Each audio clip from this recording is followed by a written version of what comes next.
From the headquarters of Telesur English in Quito, Ecuador, I'm Carla Gonzalez, and this is From the South.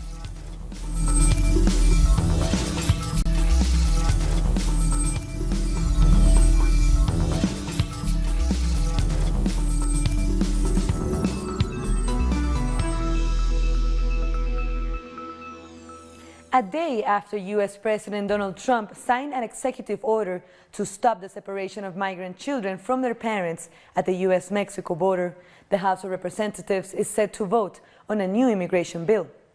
Democrats have opposed the bill as they say it will increase funding for the border wall and will limit the intake of legal migrants to the country. This vote comes at a time when Trump faces widespread public outcry and worldwide condemnation over her zero-tolerance policy towards immigration. In the past 6 weeks, over 2,000 children have been separated from their parents when entering the United States. Migrant rights activists have criticized the executive order signed by Trump, saying it continues with a hardline approach towards immigrants. The order says instead of separating the children from their parents, they will be detained together. The activists also pointed out that the decree doesn't say what will happen to the families who have already been separated. We all very much have the same views. So we're keeping families together, and this will solve that problem.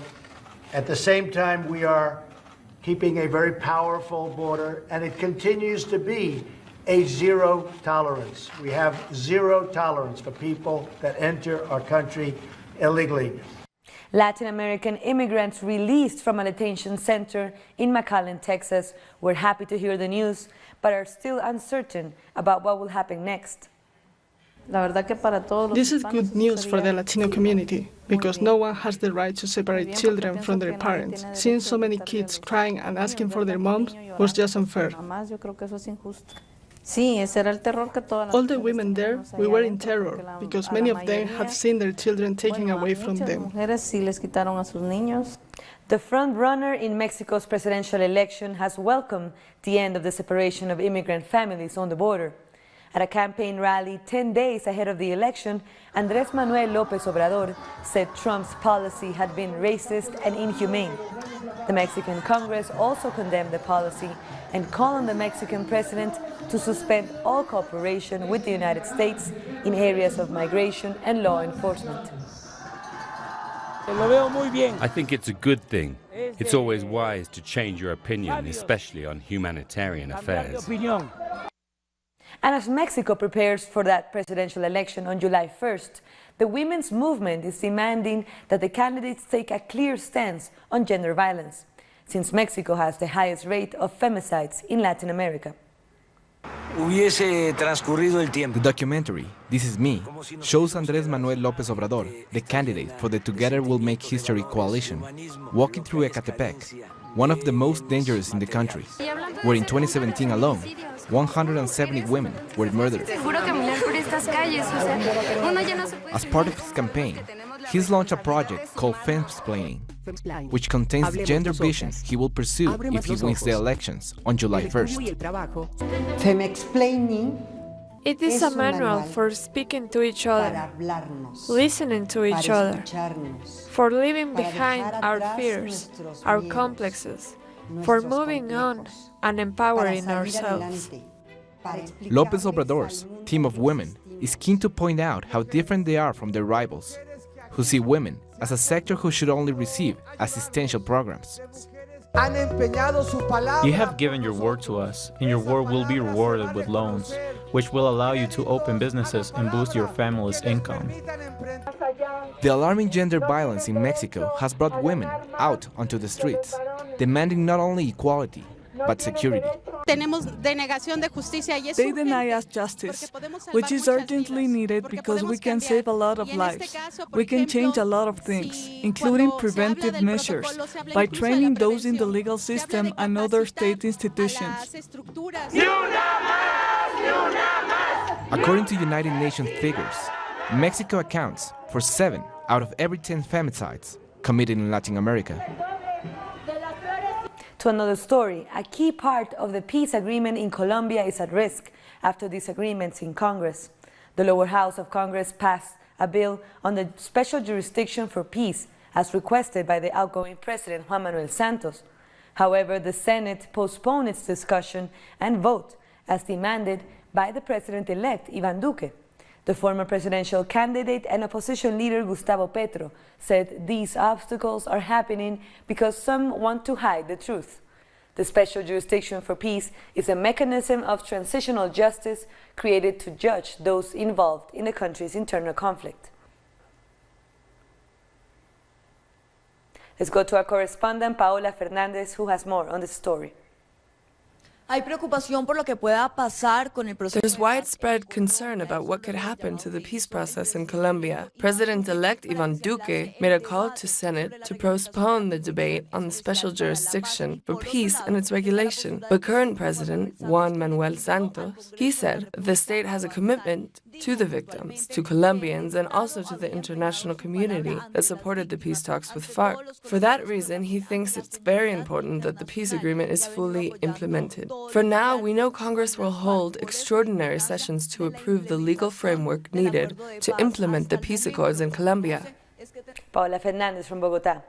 The International Monetary Fund's Board of Directors has approved a $50 billion credit line for Argentina, the largest loan in the institution's history. First of all, I would say that we embrace this support with great humility and great attention to the domestic situation of all the people of Argentina. Number two, the Argentine authorities have designed, conceived, and take full ownership of the program of reforms that is being proposed. Number three, we have clearly negotiated with the authorities to fully understand the ramifications of their plan, to fully appreciate that it has every chance to be a success if it is well implemented, and it is in that spirit of partnership and cooperation that we have worked together, as I said, on the basis of a program that is theirs and that we believe, if implemented, will be a success. Women's movements in Venezuela are debating the decriminalization of abortion before the Commission on Women and Gender at the National Constituent Assembly. Mobilizations around the topic had three main proposals: sexual education beginning during childhood, free access to contraceptives, and safe, free and legal abortion. The issue of legal abortion, historically considered to be taboo, has recently become a point of debate in the region. Venezuela has denounced the U.S. decision to abruptly withdraw from the United Nations Human Rights Council, saying it disrespected the international community. The Foreign Ministry said the U.S. couldn't handle the scrutiny of an international democratic body. The statement says that as a positive consequence, the Council will be able to act without pressure and extortion from the main violator of human rights. We'll take a short break now, but join us again after this video from our multimedia team.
Más puta. Más puta. ¿Para dónde? ¿Para dónde? Bien, muy bien.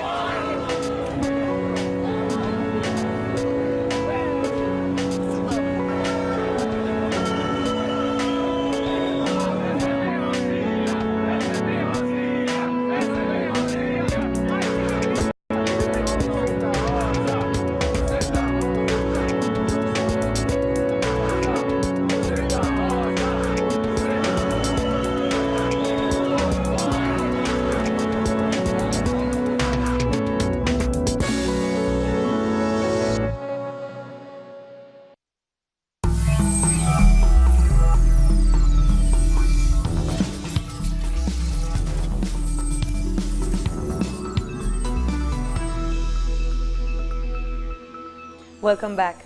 The Brazilian government is urging people to get the flu shot before the start of the winter. More than 400 people have died from the common flu, twice as much as last year's figures. Vitor, Luciana and their 3-year-old daughter came to this health center in São Paulo to get the flu shot together. With winter around the corner, they say you can't be too careful. We are doing this as a preventive measure. Because there have been several cases, we decided to get anyone vaccinated. So far this year, more than 400 Brazilians have died from flu. Although the number is small compared to Brazil's population, the government is worried about the number of deaths, which has doubled from last year. Health authorities say the virus is not different from other years, but it has spread quicker. The viruses are the well-known H1N1 and the H2N3 and the influenza B. The 3 types are covered by the program's vaccine. Most likely, the infection rate is higher this year because the winter is colder than usual. Dr. Helena Sato oversees the immunization program in the state of São Paulo. She says the priority now is to vaccinate the main target groups. Teachers, health workers, pregnant women, children under 5 and the elderly can have the vaccine for free. I think it's very important to take the flu shot, especially in my age, and I work with the elderly, so I have to be extra cautious. One of the vaccines included in this dose is against the H1N1 virus, or swine flu. This strain is solely responsible for half of all this year's deaths. However, the Ministry of Health also says most deaths were registered in people over the age of 50 with existing conditions. 60 million doses of the vaccine have been distributed to meet the Ministry of Health's target to vaccinate more than 54 million people. However, several centers across the country have registered shortages. This health center in São Paulo is receiving 1,200 people a day to get the flu shot, but despite the rush to get the vaccination done, 23% of the target group is still not protected. So the government is extending the deadline of the vaccination program until the 22nd of June in hopes of preventing more cases and more deaths in the upcoming winter. This is Mel Berti for Telesur in São Paulo. Former Uruguayan President José Pepe Mujica is paying a visit to former Brazilian President Luis Inácio Lula da Silva in prison later on Thursday. The former Uruguayan president will be accompanied by the head of the Workers' Party, Gleisi Hoffmann. With his visit, Mujica is protesting Lula's imprisonment at the federal police headquarters in Curitiba. Mujica and Hoffmann are expected to participate at a Free Lula vigil to be broadcasted on Facebook. Meanwhile, Lula da Silva celebrated the resolution of innocence of Workers' Party leader and Senator Gleisi Hoffmann. From victory to victory, let us rebuild this country and restore hope in democracy, justice and equality, Lula wrote from his detention center. Still in Brazil, a prison in the state of Mato Grosso is set to open a diversity aisle to house inmates from the LGBTI community. The idea aims to protect these inmates and allow them to serve their sentence in a safe space. Mato Grosso has become a pioneer with this idea, and in 2012 it established a rainbow wing at the juvenile correctional in the capital city, Cuiabá. The Peruvian Constitutional Court is set to discuss on a request by a gay couple to be recognized as a marriage in the civil registry. The court met on Wednesday to hear the request of the 2 men who married abroad. Civil unions or equal marriage are not recognized in Peru. The court's decision could take up to 12 weeks, but LGBTI groups are hopeful that if favorable, it would create a precedent for other married homosexual couples to be recognized. Here Oscar is single, when in the rest of the world he's recognized as a married man, and his partner in the rest of the world has rights. For example, if Oscar were to die, he would have the right to inherit, but not in Peru, because this marriage is not recognized. This is unconstitutional and violates his rights. The remainings of 172 Civil War victims were returned to the indigenous village of San Juan Comalapa in the outskirts of Guatemala City.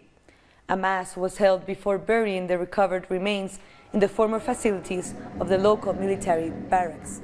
The Civil War hit Guatemala for 36 years from 1960 until 1996, fought between the U.S.-backed authoritarian state and various rebel groups. The conflict killed and disappeared over 150,000 people. The remains of 34 victims of the internal conflict in Peru were returned to their families after almost 3 decades. The remains were mourned in the remote Amazon village of Nailamp de Sonomoro. The victims were murdered back in 1990 by the Shining Path armed group, among them a pregnant woman and 8 children. The attack killed 1/10 of the community's population that was formed by 70 peasant families. The Peruvian internal conflict lasted from 1980 to 2000 and left nearly 70,000 people dead.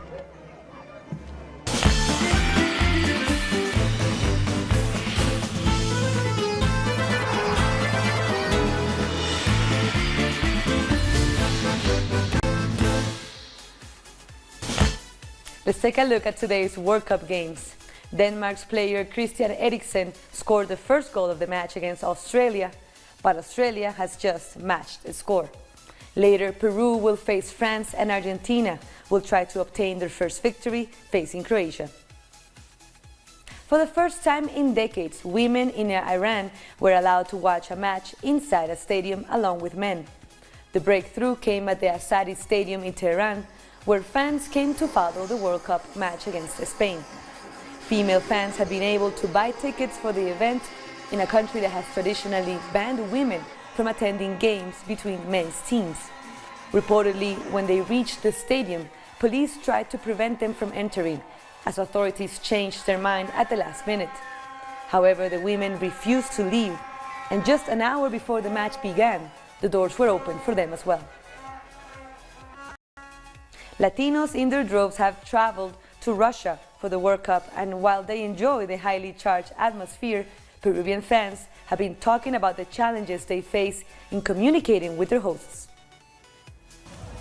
Russia has been transformed into a vibrant melting pot. However, very few Russians speak English or Spanish. In cities further east, like Yekaterinburg, where matches are taking place, English is even more rare. We are using the language translator on our phones, which is the best way to communicate with local people. They give us their phones to put something in Spanish and translate it into Russian. And when they reply us in Russian, we have to use our phones to translate it into Spanish. Others have spoken about how difficult it is to even read the Russian language, as the letters are not what they think they are. But they also remark how hospitable and patient the Russians have been when trying to talk to them, despite the language barrier, breaking Western stereotypes of being cold and standoffish. The letters don't really define what it really is, the actual letter. So like the H is not an H, an N is not an N. Sometimes the A is not even an A. So it's really difficult to understand what exactly are we reading. Yeah, they've been really patient with us because they understand that we're from a different country. So it's very good on both ends to have that little common ground that we know that, there's a language barrier, so we need to take some time to communicate with one another. Some Peruvians have been using hand gestures and simply pointing at what they want. We wanted to eat something, but no one speaks English or Spanish, so we had to order our food. We had signs and pointing at the menu. It has been complicated. I tried to communicate with people in English, and most of them do not speak it. I had problems when I got into my hotel because nobody spoke English and my reservation got cancelled. So I had to find another hotel, and it was really hard. It took me 2 hours to find another hotel. Yekaterinburg is one of the most important business hubs in Russia. The city has experienced an economic and population growth recently with around 1.5 million inhabitants. It's hosting matches between Egypt and Uruguay, France versus Peru, and Japan against Senegal. We'll take a last short break, but join us again after another video from our multimedia team.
Thanks for joining us again.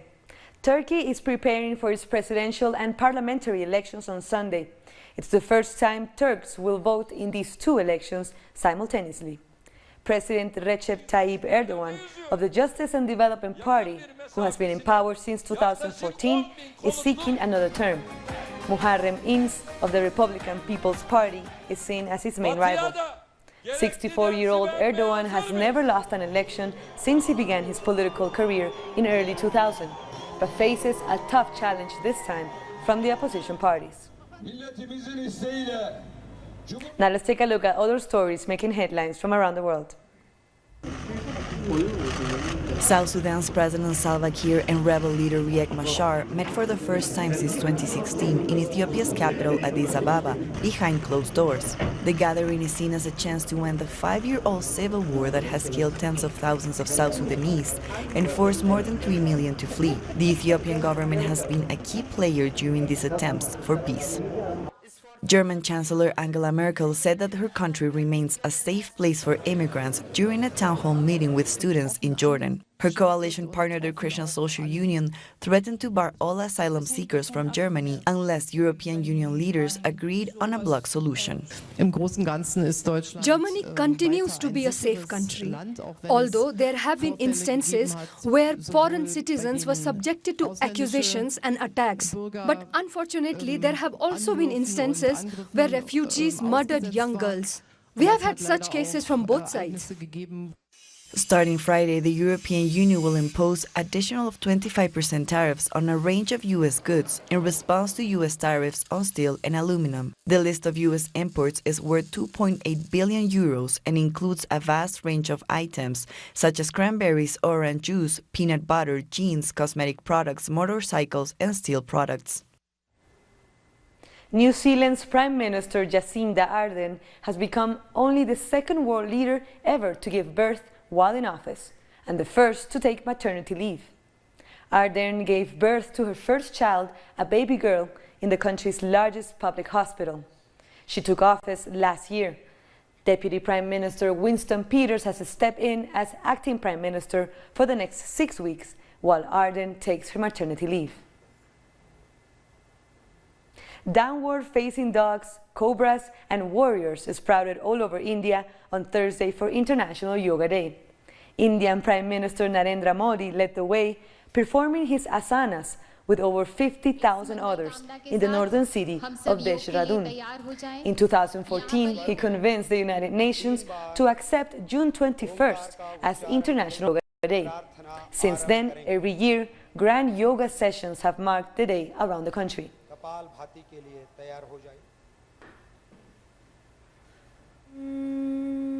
And before we end, let me remind you that you can catch our special World Cup program with Argentina football star Diego Maradona. De la mano del 10, the World Cup according to Maradona. It will air only on Telesur every night during the World Cup in Russia. These are the times to watch it, so don't miss out. And with that, we come to the end of this news brief. But these and other stories you can find on our website, telesurtv.net/English. And be also sure to follow us on social media, Facebook, Twitter, and Instagram. For Telesur English, I'm Carla Gonzalez. Thank you for watching.